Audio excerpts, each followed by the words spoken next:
Did anyone guess 15? No. Can you believe it? Well, if you guessed 14, I think a few people did, I'll give you a half point because technically speaking, there are 14 smaller islands clustered together with one central one. And we'll see that one later on in the tour.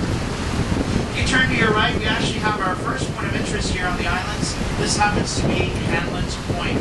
It's named after the Hanlon's family, one of the first families to establish year-long residence here on the island back in the early 1800s. And they also built the first hotel here, quickly making it the center of life here on the islands. Now, if you know anything at all about Toronto's history, you would know that we have absolutely terrible luck with fires, and as it turns out, that hotel burnt to the ground in 1909, and there hasn't been a hotel on the islands ever since. The wind may not help us to hear the tour today, but it does help us to identify the flags, which are flying right by the board right here. You can see one being the iconic Canadian flag, the other one a blue flag with a white T. That's the City of Toronto flag. That's how you know you're in the city. Now there's actually a third flag there, and unfortunately it's the only one that's not flying at the moment, but I'll describe it to you. It's another red flag with the British Union Jack on it, and that is the provincial flag for the province of Ontario. So you know that all three entities are there. City of Toronto, Province of Ontario, Country of Canada. Now by a show of hands, so anyone here who likes baseball, raise your hand if you like baseball. We do. Two at least. No one else? That's okay. Better two than none. And you'll be happy to know that Hanlon's Point was once the site of a 10,000-seat baseball stadium. And it's also the place in 1914 where Babe Ruth hit his first professional home run. At the time he was playing for the Providence Grays baseball team, he hit a home run right out the ballpark, and the ball landed somewhere in the lake. Now to this day, no one has been able to claim where the ball landed, nor has attempted to look for that ball. So, if scuba diving in really cold water is your thing, maybe give it a try and try to find that ball. It would definitely be worth a pretty penny today. And literally a penny, that ball is probably fully disintegrated in the water right now, but hey, we can dream, right? Speaking of dreaming, let's dream about these boats here on the left-hand side, in front of us here and in the distance as well. Different shapes, colors, sizes, and types. They form part of 3 private yacht clubs. The first being the Island Yacht Club, which was established in 1951. Among the amenities that club members have access to, they have, of course, the island beside the boats. It's called Mudd's Island, a private 18 acres of land just for the club members. They also have things like tennis courts, swimming pools, a dining hall, a fireplace lounge, and an outdoor patio. Talk about luxury, they've got it all here. As it happens, there are 140 docking spots for the club members to use, and plenty of room to go around, which means there's plenty of room for these sailboats too that we're passing by. There's actually 2 sailboats I'd like to point out in particular. Not from this first row here, the second row that will come into view shortly. There are 2 white sailboats at the end, and I would like to point out their names in particular. One is called Perfect Fit, and the other one is Chicken Soup the Six. Wonder why they picked that name for the boat, but maybe I should knock on the door afterward and ask them for a bowl of chicken soup. So there they are, Perfect Fit and Chicken Soup the Six. I guess it just goes to show you how creative the Torontonians are at naming their boats. Now with good weather, water, and islands, this too is accompanied by an abundance of wildlife. Among those, 200 different species of birds pass by the islands on a yearly basis. 60 of those species nest here every year. The birds tend to pick the islands as the ideal resting place before they continue their migratory journeys. So as you may know, they head to the south in the wintertime, they go back to the north in the summertime. And you can find birds like warblers, wrens, black brown-eyed herons, kingfishers, blue herons, cormorants, egrets, long-tailed ducks, beds, mute swans, Canadian geese, as well as the occasional tundra. Now by a show of hands, anyone here who likes to fish in their pastime? Any fishers here? Yes, we just got one. That's good. Now maybe just raise your hand if you just like watching the fish from the fish tank in the living room. Is that more likely? Yes. Well, it's great to look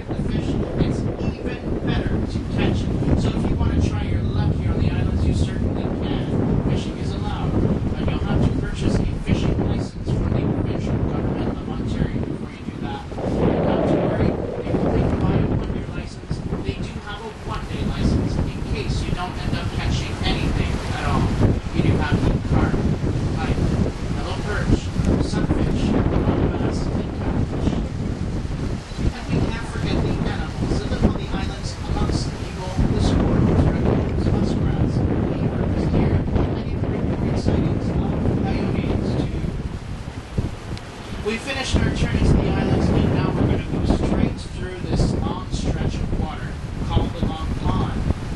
This is where the Dominion Day Regatta is held every year on Canada Day, July 1st, as well as the Dragon Boat Race Festival. So a series of elongated canoes with rowing teams, and they try to see who gets to the finish line first. The race usually takes up about 1,000 meters up the long river to complete. Take a picture of the Toronto Island Marina and the city skyline. And not to worry, if you don't get a good shot now, that's okay. This is just our first chance at skyline pictures. We'll have plenty more chances later on in the trip. There it is, the Toronto Island Marina and the city skyline.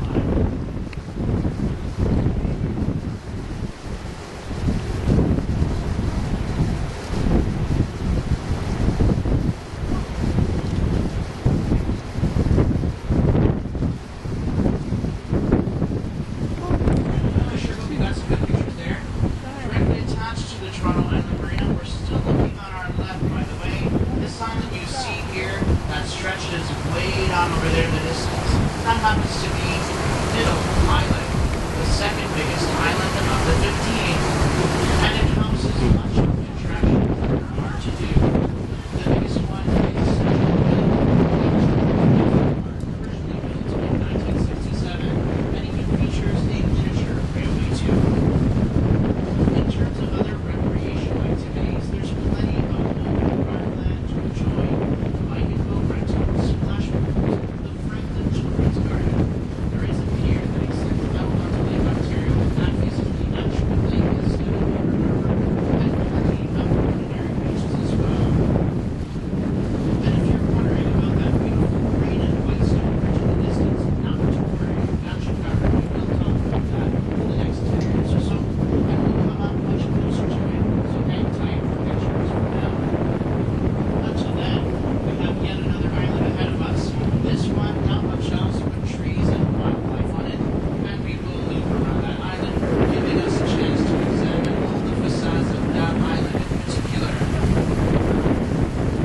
If you now turn to your right-hand side, we have yet another island over here. This one happens to be Center Island, the biggest island of all 15. But it houses much of the infrastructure, most notably these radio towers.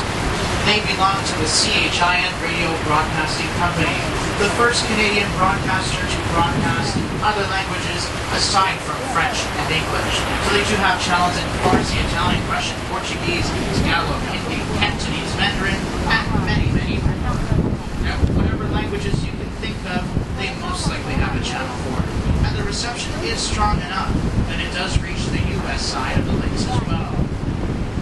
And all 15 islands as a whole forms part of one of the largest urban car-free communities here in North America. That is to say, those who live here and those who visit here are not allowed to use their own personal cars to get around.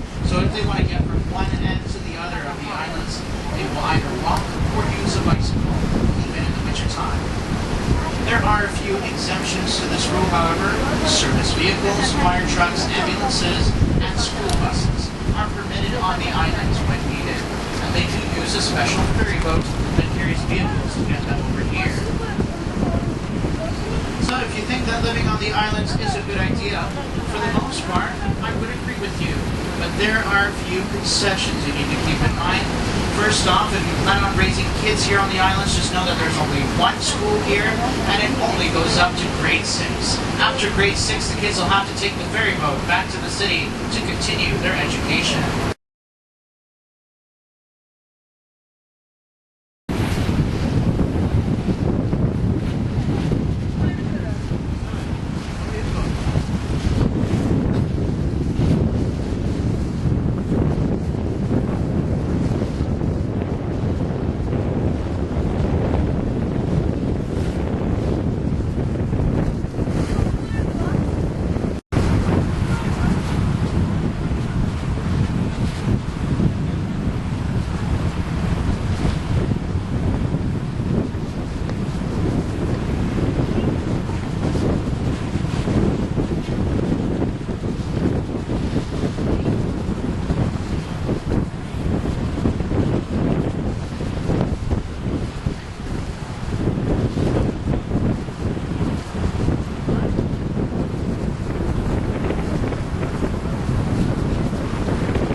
where houses, properties, and even condo units can go for well over $1 million in today's market.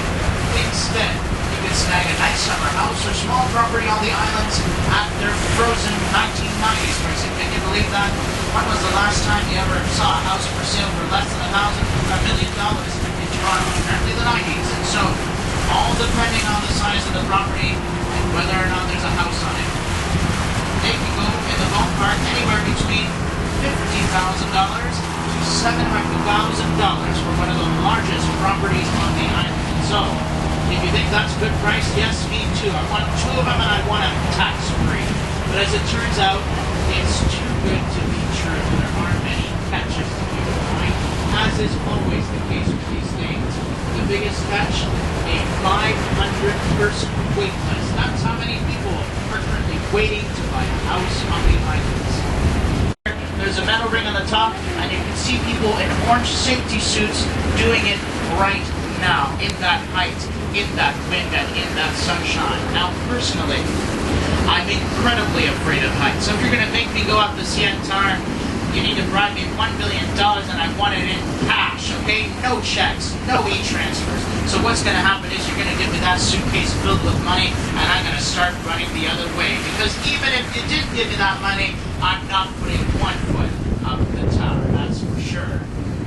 One last place I'd like to point out, you can just see it just now, we might lose it in a bit, the large white dome, the Rogers Center, where all of our baseball games and large concerts are held. Yes, the roof opens up, takes 20 minutes to open up, and it can seat up to 70,000 people in one go. So yes, it is a pretty big stadium. Now, if you don't want to be part of the crowd, there's actually a hotel on the inside. So all you have to do is peel the curtain and watch the Blue Jays game from the comfort of your hotel bedroom. Now, you also want to pass yourself as someone from Toronto. You would call it by its original name. When it opened in 1989, it was called the Sky Dome. So if I'm going to watch the Blue Jays game, I'm going to watch it at the Sky Dome. It just sounds much cooler than the Rogers Center. We're now at that point of the tour. We're going to have to wrap things up and say goodbye to you all. I certainly hoped you learned quite a few things about the islands, the harbor, and the buildings alongside. At this time, I'll ask that everyone please take a seat in a chair. We're going to put on our imaginary seatbelts and land back in the dock safe and sound. So until the first mate comes up here with the microphone to tell you otherwise, please stay seated in your seats. And as always,